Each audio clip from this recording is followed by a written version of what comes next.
Mari kita berdoa. Setiap saat kasih setiamu senantiasa Engkau nyatakan bagi kami.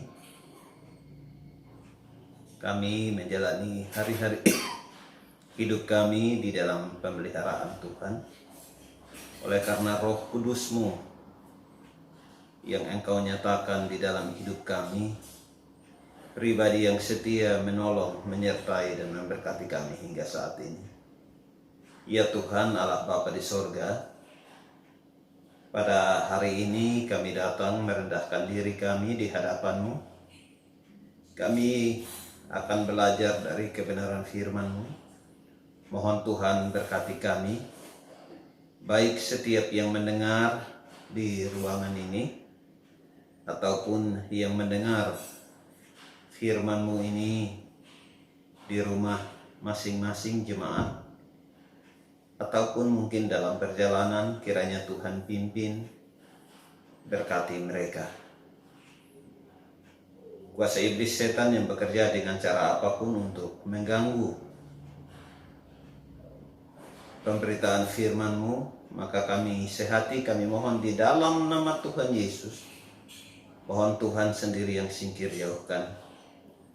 Berbicaralah kepada kami, karena kami siap untuk membaca dan merenungkan firman-Mu. Amin. Puji Tuhan, pada hari ini kita masuk di hari Pentakosta atau hari lahirnya gereja. Firman Tuhan hari ini saya akan membacakan dari Kisah Rasul pasal yang kedua, ayat yang pertama sampai dengan ayat yang ke-16. Demikian firman Tuhan Pentakosta. Ketika tiba hari Pentakosta, semua orang percaya berkumpul di satu tempat. Tiba-tiba turunlah dari langit suatu bunyi seperti tiupan angin yang keras memenuhi seluruh rumah di mana mereka duduk. Dan tampaklah kepada mereka lidah-lidah seperti nyala api yang bertebaran dan hinggap pada mereka masing-masing. Maka penuhlah mereka dengan Roh Kudus. Lalu mereka mulai berkata-kata dalam bahasa-bahasa lain, seperti yang diberikan oleh Roh itu kepada mereka untuk mengatakannya. Waktu itu di Yerusalem diam orang-orang Yahudi yang saleh dari segala bangsa di bawah kolong langit.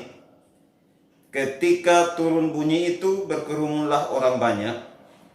Mereka bingung karena mereka masing-masing mendengar rasul-rasul itu berkata-kata dalam bahasa mereka sendiri.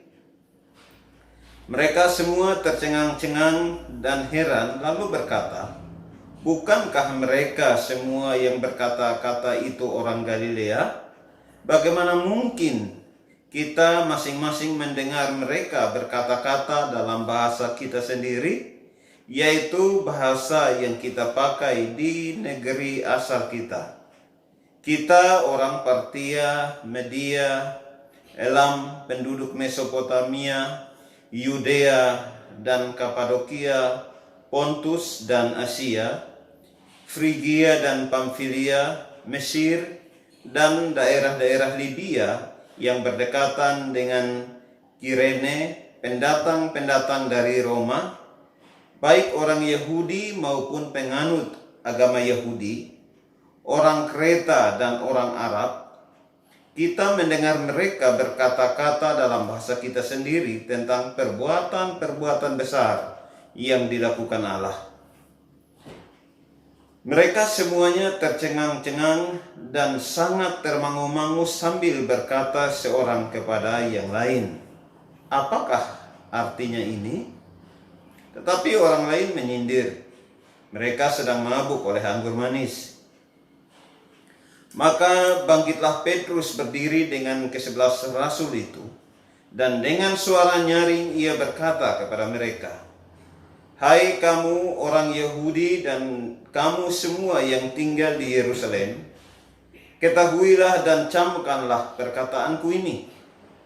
Orang-orang ini tidak mabuk seperti yang kamu sangka, karena hari baru pukul 9. Tetapi itulah yang difirmankan Allah dengan perantaraan Nabi Yoel. Firman Tuhan hari ini di bawah tema kegerakan rohani. Gereja harus membangun keyakinan yang kuat bahwa akan terjadi kegerakan rohani yang besar pada generasi ini. Jika tidak, kita hanya akan berhadapan dengan keadaan yang semakin buruk dan sulit. Dan berbicara tentang kegerakan rohani atau kebangunan rohani, maka kita akan membaginya dalam 2 kelompok waktu. Yakni pertama kegerakan rohani, dan kedua kegerakan rohani itu sendiri. Kegerakan rohani. Di dalam Kisah Rasul pasal yang pertama ayat 1 sampai dengan 14. Mari kita lihat apa yang Tuhan kehendaki bagi para rasul dan segenap umatnya pada saat itu. Para rasul dan pengikut Tuhan adalah orang-orang yang bertemu dengan Tuhan Yesus pasca atau pasca kebangkitannya. Ia telah menampakkan diri kepada mereka dan telah menyampaikan pesan amanat agung kepada mereka, seperti dicatat di dalam Matius pasal yang ke-28 ayat 18 sampai dengan 20, dan bahwa para rasul juga semua orang percaya akan menjadi saksi mulai dari Yerusalem di dalam Kisah Rasul pasal 1 ayat yang ke-8. Oleh sebab itu, kita akan memperhatikan apa yang mereka lakukan sebelum kegerakan rohani yang besar dimulai. Yang pertama, taat. Saudara, di dalam Kisah Rasul pasal yang pertama, ayat 12 sampai dengan ayat 14 itu diberi judul Rasul-Rasul Menanti-Nanti. Karena memang para rasul sedang menantikan janji Tuhan Yesus untuk diperlengkapi dengan kuasa dari tempat yang tinggi. Injil Lukas di dalam pasal yang ke-24 ayat 49 menggunakan kata harus untuk tetap tinggal di Yerusalem. Di situ dikatakan, tetapi kamu harus tinggal di dalam kota ini sampai kamu diperlengkapi dengan kekuasaan dari tempat tinggi. Sebagai orang Galilea, para rasul dapat saja memilih untuk pulang ke kampungnya. Namun mereka tidak melakukannya. Mereka memilih untuk taat dan tetap tinggal di Yerusalem dengan berbagai risiko yang harus dihadapi. Di dalam keterbatasannya, para rasul menyadari bahwa kegerakan rohani akan terjadi dan dimulai dari Yerusalem. Itu dapat dibandingkan dengan Lukas pasal yang ke-24 ayat 47. Setelah mereka tiba di Yerusalem, mereka naik ke ruang atas dan berdoa. Ketaatan merupakan syarat mutlak bagi siapa saja yang siap melihat dan turut serta dalam kegerakan rohani. Berdoa juga adalah wujud dari ketaatan. Doa para rasul mengawali kegerakan rohani. Saudara yang dikasihi oleh Tuhan, yang kedua, mereka berdoa. Para rasul sedang menunggu. Menunggu adalah pekerjaan yang paling menjemukan.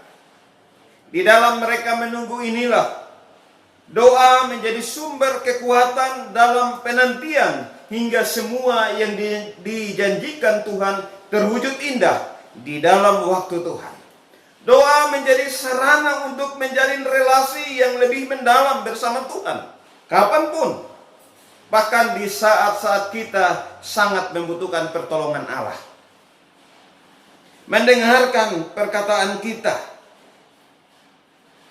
Menurut Howard Schneider, doa adalah dasar utama kita mengenal Tuhan. Siapa Dia, apa yang dikehendakinya, apa artinya menjadi anaknya dan menjadi bagian dari umatnya. Howard memberikan alasan mengapa gereja harus berdoa. Yang pertama dia katakan bahwa untuk memperoleh pengampunan dan kekuatan, memohon hikmat dalam mengambil keputusan, untuk mendengarkan, melihat dari sudut pandang Tuhan, dan untuk melaksanakan pekerjaan Tuhan di dunia. Para rasul dan semua pengikut Yesus berdoa bersama-sama. Mereka berdoa dengan sehati dan berdoa dengan tekun dalam menantikan Roh Kudus yang dijanjikannya. Pelajaran dan contoh yang patut diteladani gereja masa sekarang ini.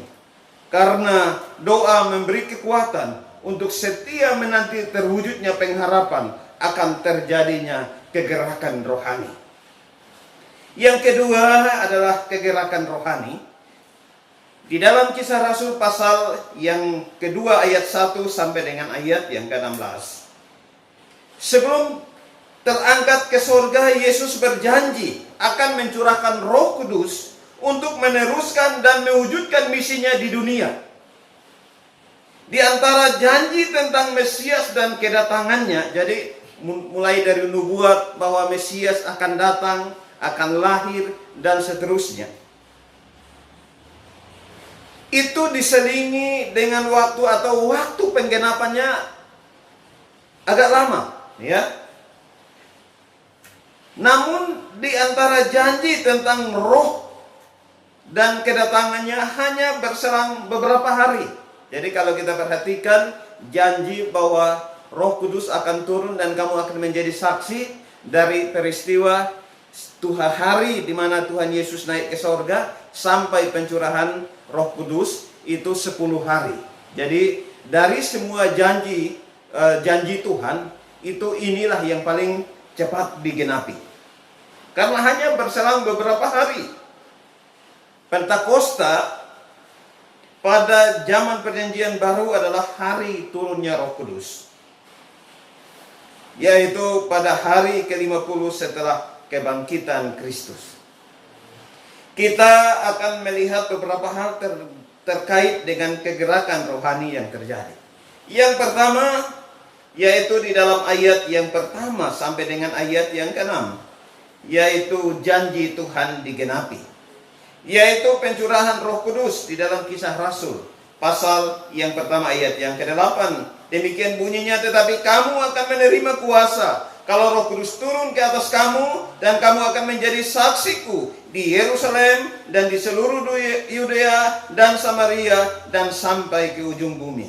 Dalam Kisah Rasul pasal yang kedua ayat yang ke-4, maka penuhlah mereka dengan Roh Kudus, lalu mereka mulai berkata-kata dalam bahasa-bahasa lain seperti yang diberikan oleh Roh itu kepada mereka untuk mengatakannya.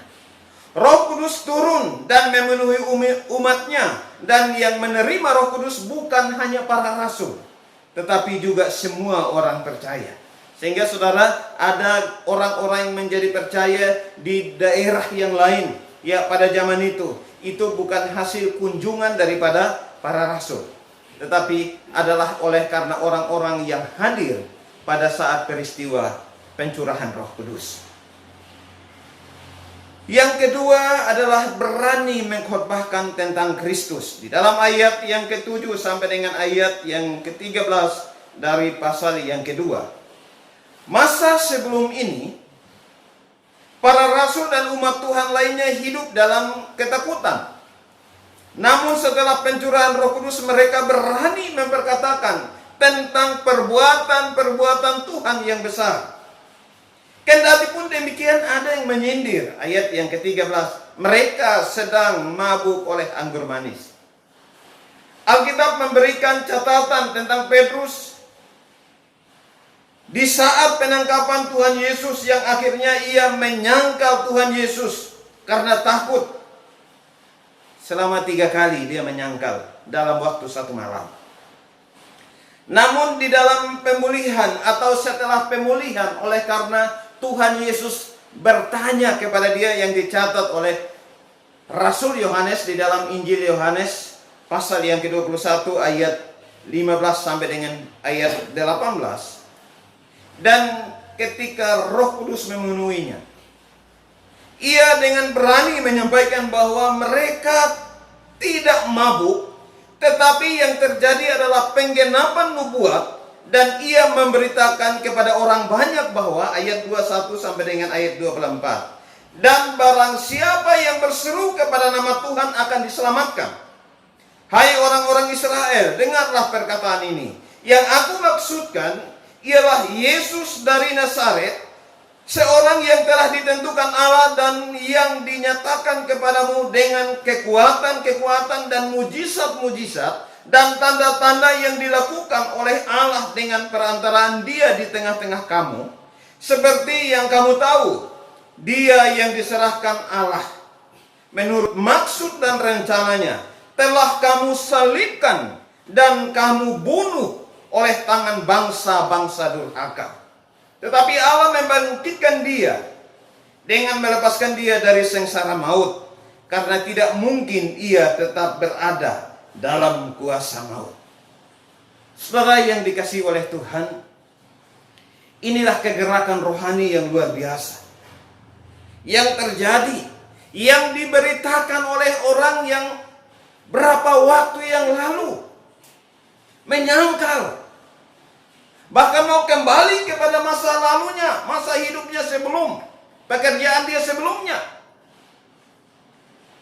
Tetapi setelah pemulihan hubungan dia dengan Tuhan,